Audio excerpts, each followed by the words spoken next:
не близко, ни высоко и не низко, не так, чтобы и на окраине, жила себе девчина Украина. Словно сказочная птица, и умна, и мастерица, 20 лет от роду, красота за края. Одна беда — дочка местного царя. Царь тот был известный мод. За последние купил вертолет, выстроил себе хоромы Христа, но тут понял, что казна пуста. Присел наш царь на золотой унитаз, тыковку почесал, прищурил левый глаз, и решил он Украину на богатой Европе женить. Надо ж как-то концы с концами сводить. Не женить, а замуж выдать. Пришла Европа и давай права качать. Мы, конечно, готовы дочь твою взять, но вот токма исполни наши желания, а лет через 12 устроим венчание. Царь и соловьем пел, и на одной ноге скакал, все причуды Европы исполнял. Дошло дело до того, чтобы ей угодить, стал от соседа забор городить. Время шло, а свадьба и не пахла. Казна паутиной заросла, экономика зачахла.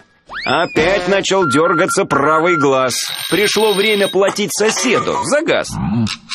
Сосед хоть был парень непростой, но косая сажень в плечах, да и карман не пустой. К тому же он с дочкой дружил много лет, не раз защищал от ненасти и бед. И решил тут наш царь схитрить. Украину сразу на 2 женихах женить. Слушай, дочка, мой царский указ. Слева демократия, справа газ. Придется тебе жить с 2 мужиками. Один из Брюсселя, другой с кулаками. Услышала дочка о планах отца и бросилась в ноги просить подлеца. Не принято, батюшка, в нашем народе сразу с 2 в семье хороводить. Зачем мне Европа, светский повеса? По-нашему не говорит ни бельмеса. Ни в Вене, ни в Дрездене нету родни. Приедем в Европу и будем одни?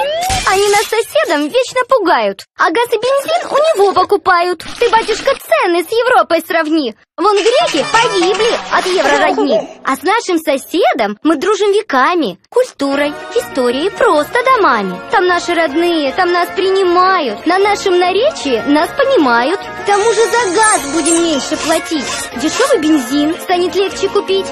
Послушай меня, свою дочь, Украину, от самых Карпат до Донецкого тына. Не вижу я больше другого пути, как только с Россией в союзе идти.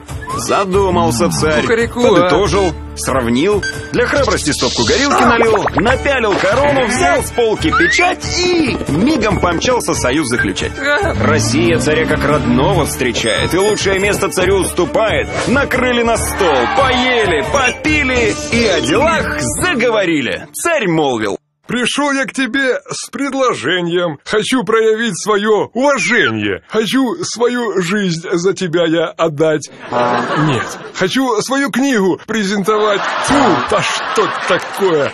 О, хочу свою дочь за тебя я отдать. Скажи, ты не против женой ее взять?